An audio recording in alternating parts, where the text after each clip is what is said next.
Olá a todos, meu nome é Tomás e estamos gravando uma série de vídeos sobre a teologia da prosperidade. Nós estamos ainda na primeira parte do nosso estudo, como a gente mencionou nas primeiras aulas, em que o foco é entender o que é a teologia da prosperidade. Então, nós já vimos até agora, nas duas primeiras aulas, o que a teologia da prosperidade prega e onde ela surgiu, tá certo?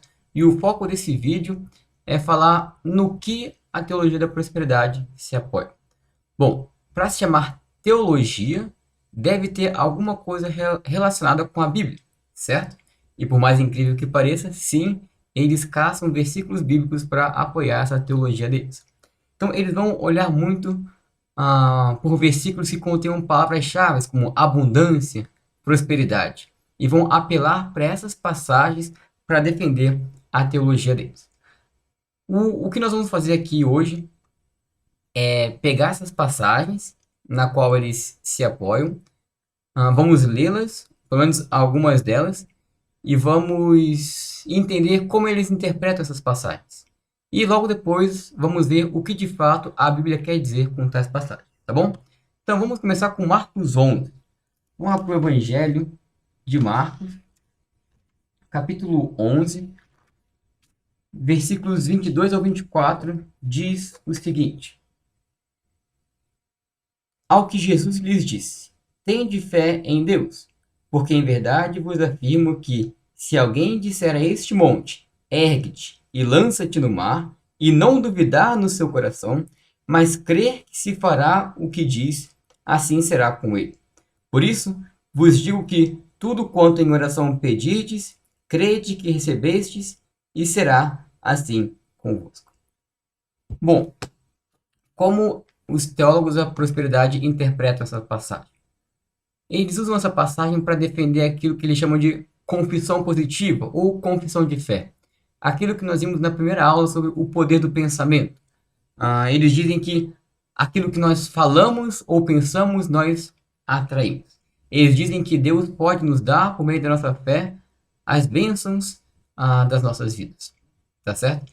Então, é como se eu desejar muito e confessar muito que eu quero ter um carro novo dentro de semanas ou quem sabe dias, se eu de fato tenho fé e estou confessando de forma positiva, eu vou conseguir isso que eu estou confessando. Eu vou conseguir ter esse carro novo.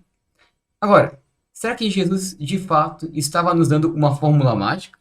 Basta você querer uma coisa e você vai conseguir? Bom, na verdade, Jesus está enfatizando aqui o poder da fé. Como a fé ela é importante e poderosa para o nosso trabalho como cristãos, para o nosso serviço a Deus, para cumprir com a vontade de Deus neste mundo. Jesus não estava nos dando uma, uma fórmula mágica. Mas se fosse uma fórmula mágica, como uma varinha mágica, né? Como nós explicaríamos a frustração de Paulo lá em 2 Coríntios 12? Em 2 Coríntios 12, nós não vamos ler o trecho todo. Paulo, ele diz que foi-lhe enviado um mensageiro de Satanás, que ele chama de um espinho na carne, que ele tinha. E ele diz que por 3 vezes ele rogou ao Senhor para que tirasse esse espinho dele, mas o Senhor não tirou. Será que foi falta de fé do apóstolo Paulo? Será que faltou ele confessar mais de forma positiva para que esse espinho fosse tirado? Bom, com certeza não existe nenhum cristão hoje que tinha fé que o apóstolo Paulo teve. Um homem que viu Jesus face a face, que foi apóstolo de Cristo, que enfrentou as mais severas tribulações por Cristo.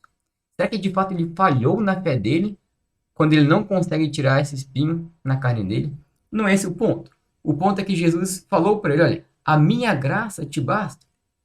Você não precisa de mais nada, você tem a minha graça, isso é mais do que suficiente. Isso te basta. E Paulo está querendo mostrar naquele trecho que o poder de Deus, ele é aperfeiçoado na fraqueza humana. E por isso ele conclui no versículo 10, dizendo que se regozijava, se gloriava nas fraquezas dele. Ele se gloriava sim nas necessidades e angústias dele. Palavras usadas pelo apóstolo lá em 2 Coríntios 12, 10. Interessante, porque os teólogos da prosperidade dizem que a vontade de Deus para nós nesta vida é que não passemos necessidades, mas tenhamos em abundância, e que não sejamos angustiados, mas que vivamos uma vida tranquila e confortável. Mas Paulo nega tudo isso, dizendo que se ele agrava nas necessidades que ele sim passava e também nessas angústias. Então, em Marcos 11, não foi uma fórmula mágica que Jesus nos passou, tá certo? Vamos continuar. As famosas bênçãos de Gênesis 12. Lá em Gênesis 12, o Senhor faz várias promessas a Abraão. Vamos ler algumas delas lá nos versículos 2 e 3. O Senhor diz a Abraão o seguinte: de ti farei uma grande nação, e te abençoarei, e te engrandecerei o nome. Se tu uma bênção, abençoarei os que te abençoarem, e amaldiçoarei os que te amaldiçoarem. Em ti serão benditas todas as famílias da terra. Bom, os teólogos da prosperidade usam essa passagem para dizer que o que foi dado e prometido a Abraão também é dado e prometido a nós, porque em Abraão todas as famílias da terra seriam abençoadas. E as bênçãos que os teólogos da prosperidade se referem são as bênçãos que Abraão recebeu em Gênesis 13:2, que diz: era Abraão muito rico, possuía gado, prata e ouro. Então é verdade que Deus abençoou Abraão com bênçãos materiais, com bênçãos financeiras. É verdade que Deus cumpriu as promessas de Gênesis 12 de uma forma física também. Agora, será que é isso mesmo que a Bíblia está nos dizendo? Que o que foi prometido, essa riqueza a Abraão, também é prometido e dado a nós? O ponto é que Deus, ele sempre esteve, até no Antigo Testamento, focado nas bênçãos espirituais. E isso é verdade também para as bênçãos que ele prometeu a Abraão aqui em Gênesis 12. Paulo, lá em Gálatas 3, num trecho bem interessante, ele vai abrir a nossa mente, abrir a nossa visão para as verdades dessas promessas. Então, em Gálatas 3, Paulo vai destacar que Deus estava muito mais focado, de fato, nas coisas espirituais, nas bênçãos espirituais. Ele começa dizendo que os filhos de Abraão não são aqueles que são filhos físicos, mas filhos espirituais. Gálatas 3:7 diz: sabei, pois, que os da fé é que são filhos de Abraão. Ele continua no versículo seguinte, falando que a bênção prometida a Abraão era o evangelho que nos justifica.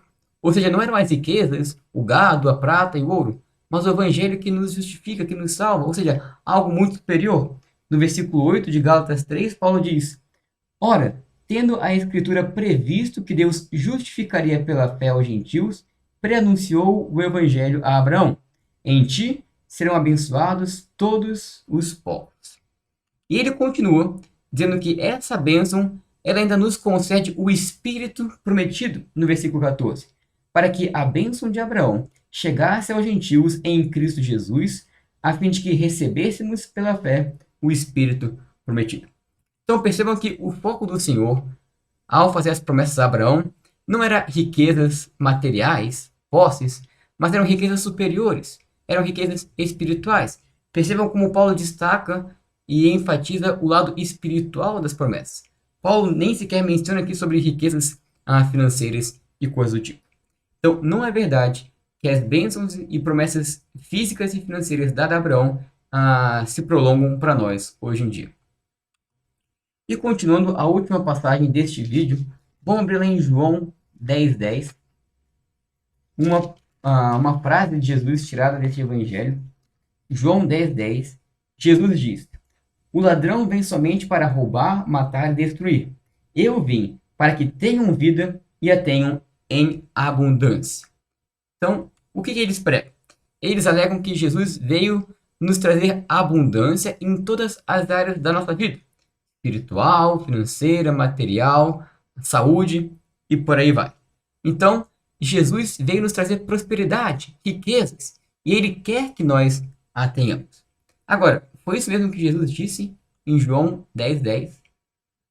A verdade é que quando nós olhamos o contexto desse capítulo, vai ficar evidente alguns versículos mais à frente. Quando Jesus ainda fala sobre a analogia das ovelhas, é bom até ler o capítulo inteiro para compreender o contexto. Jesus vai dizer que a vida que ele estava se referindo era a vida eterna. Olha João 10:28. Eu lhes dou a vida eterna, jamais perecerão, e ninguém as arrebatará da minha mão. Então, o foco de Jesus estava na vida eterna, não na vida financeira, material, e por aí vai. Jesus já havia dito isso, conforme João registrou anteriormente no seu evangelho. Aquela mulher samaritana, em João 4,14, ele disse: aquele, porém, que beber da água que eu lhe der, nunca mais terá sede. Pelo contrário, a água que eu lhe der será nele uma fonte a jorrar para a vida eterna. Tá certo? Então, era isso que eu queria partilhar com vocês hoje. No próximo vídeo, na próxima aula, nós vamos continuar vendo alguns desses trechos que a teologia da prosperidade utiliza para se defender e continuar mostrando também o que a Bíblia, na verdade, diz.